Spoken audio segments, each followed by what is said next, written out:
Heyo, DSP Projecting here. 2 weeks ago on the Twitter, I made a promo for the first live stream I plan on doing, which will be a restream of DSP's LEGO stream. Observant viewers may have noticed this was a 2-camera style setup. So what does DSP have to say today? There are some things that people have suggested as improvements that I really appreciate. For example, one of the things that you guys have suggested is to have another webcam. That this webcam right now that I'm using for the podcast is just for that, the podcast and shows with commentary and the daily wrap and stuff like that. But that I have another cam, and that camera would be over here, so that when I'm turned and I'm about to play a game looking at my TV, you're not staring at the side of my face, but instead you're actually looking at, me from this direction. Okay. So that's something that I've already been thinking about and brainstorming about. Like, how could I make this happen? All right. Now, on Addition. No, not now on Addition, because that's what he actually said. First, I want to know who these people were. His audience sees how much he struggles with this setup already. I don't believe that anyone was telling him to get a second camera. Did he possibly steal the idea from what? Anywho, let's see why Phil needs 2 cameras. Okay. Now, for clarification purposes, all right, you guys are going to say, I can't believe you. You probably won't believe me, but I'm going to be transparent with everyone. For 10 years, I never did any Windows updates on my capture and streaming PC. I'm absolutely dead serious. I never did Windows updates on my capture and streaming PC. I think I take that back. I think I did like 5 or 6 years ago. I did because I was on Windows 8 and I think they updated it to Windows 8.1. So I think whenever they did that update to Windows 8.1, I did that update. And that was actually the last time that I had done Windows updates on that old PC. Now, I don't have it anymore. It's trash. It's out of the house. I can't even show it to you. It's, old news. But I never did it. Now, you might say, well, why didn't you do it? Okay. There's a couple reasons. All right. Number one. There weren't multiple reasons, so there's only number one, and it's because it was Windows 8. There were no updates, but he's already retconning the old PC. That he said he wouldn't support updated versions of software like OBS, trying to make it seem like there were all of these 2024 Windows 8 updates that he was able to fend off. And I didn't even clip that last part to make fun of his idiotic statements. It was just so I could do this upcoming bit. Audio style viewers may want to check out the screen to see how his hands were when he was doing the retcon we just heard, and so you're prepared for this shitpost. Michael had to go back 4 seats before someone would. And Michael kicked himself for a pose he thought would express humility to Sanjeev. And so Michael. That PC was super solid.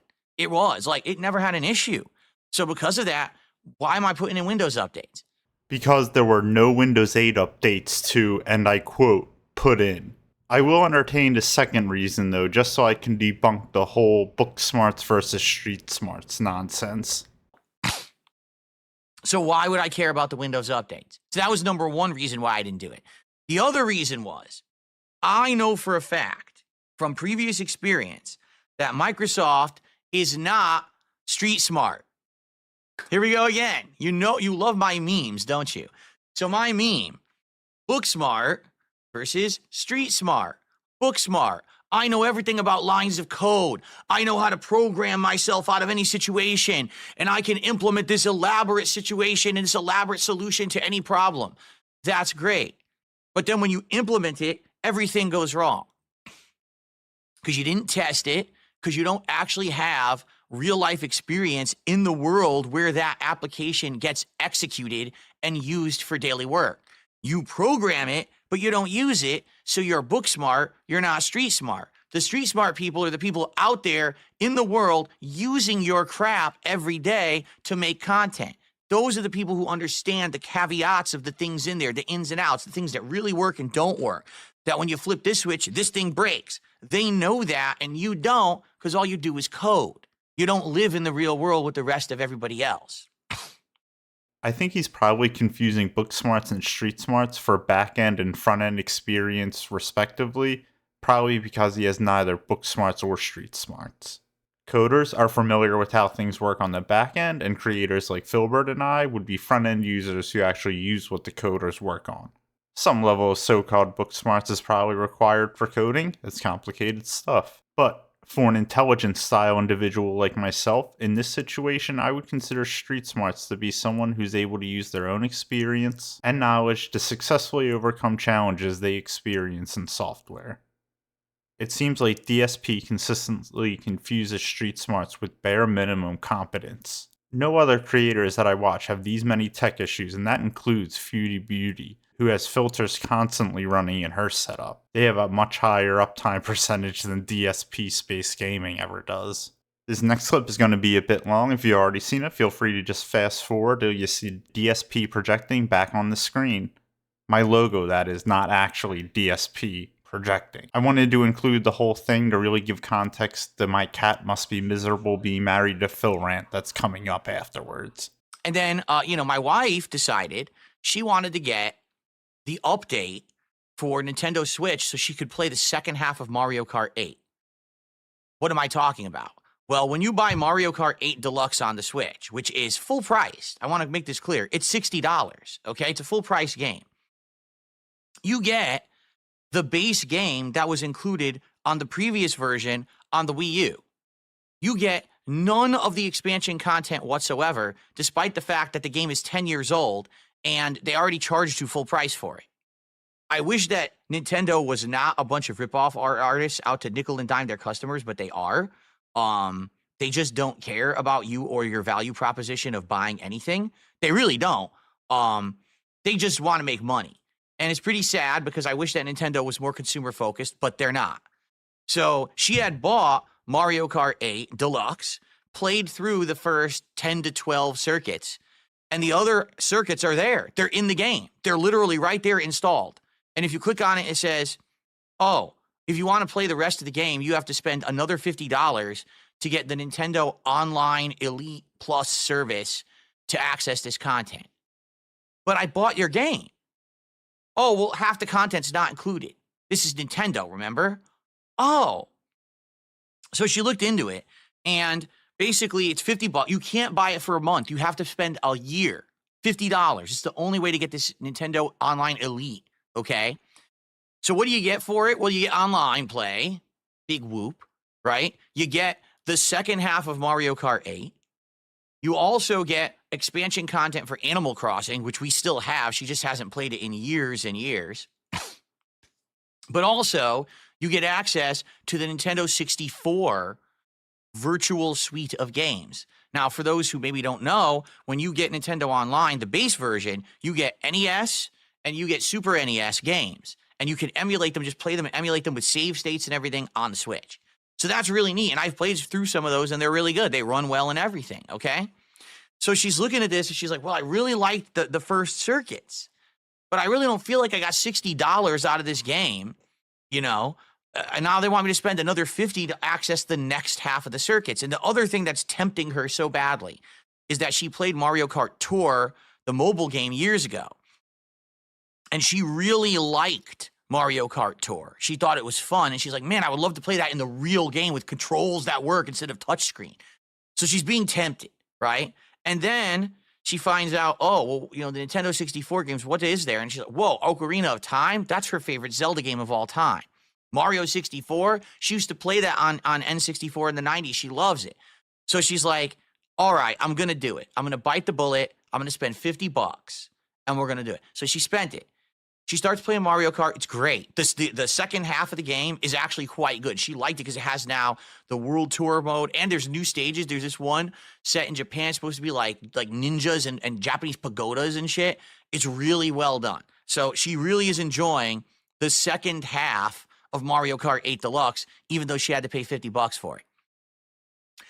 And then she went to play Nintendo 64 games.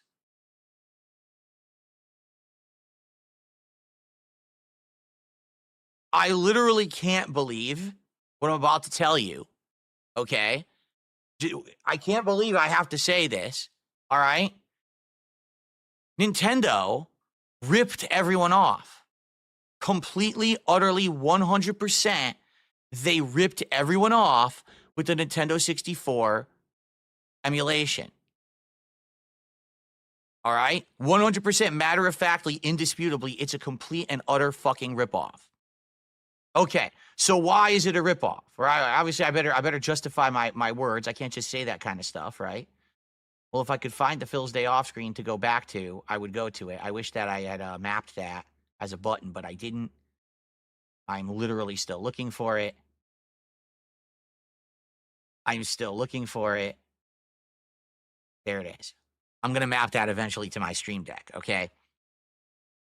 So why is the Nintendo 64 emulation on Switch a ripoff, okay? She goes to N64. She goes Mario 64. She clicks on it. She goes to play it. The game runs like fucking shit. The frame rate goes to 60, then to 30, then to 10, then to 20, then to 50, then to 60, then to 30. It's unplayable. I'm not kidding you. We were standing there. She was trying to play it for 10 minutes. We both got sick to our stomach because the frame rate was going like this. Who in their right fucking mind would sell an emulation suite of N64 games and not test it to see if the frame rate works? It blows my fucking mind. Notice he called it an update. He's already furious about updates, and Cat's bored and tempted on a $50 purchase. If Nintendo is a ripoff artist, what is Scopely, Phil? Please answer that one. But back to Cat being tempted, because he said it so many times. Why is it that Cat needs to be tempted for so long for a $50 purchase, when Phil does pull after pull without hesitation? What else is Cat tempted for? Does DSP not put the D in? DSP? So she bites this $50 bullet, right? On the same stream, he's talking about buying a third webcam for $200. But she has to bite the bullet. She has to spend her hard-earned money on it. And after all of that, it's just another unacceptable upgrade as decided by DSP himself. Imagine being her, just hearing, oh, another ripoff upgrade, they're all out to get us. All DSP does is make bad situations worse. Why would his marriage be any different? After getting her all worked up, I'm sure, what does he do? He goes on stream to bitch to his audience for like an hour uninterrupted about all of this. Not that she would ever dare to interrupt the king. If that were me and that were my relationship, I'd be like, oh, that's a bummer about the N64 emulator. How about I sacrifice one $100 pull? We can find a cheap N64 on eBay or Goodwill finds online so you can really experience it all again. And boom, a bad night turned fun. Hunting for a deal and an actual N64, not only she could play it, he could use it on stream as, I don't know, maybe a reward? But nope, that's all detractor fantasy. What does Phil do? He freaks out about his camera not being compatible with the new update, acknowledging rolling back the update would likely fix it, but he doesn't want to do that. He spends like $200 on a third camera because he currently has a backup that is working right now, and comes up with this 2-camera idea to justify buying the third, all after his wife did this stupid Nintendo upgrade. What isn't stupid are all the amazing folks who made it to the end of this video. Please write all of your DSP marriage fan fiction in the comments. I want to leave ALT a really long message of them all or something like that. As always, if you like this slot, please like and subscribe so you can keep up with my servings. Deuces!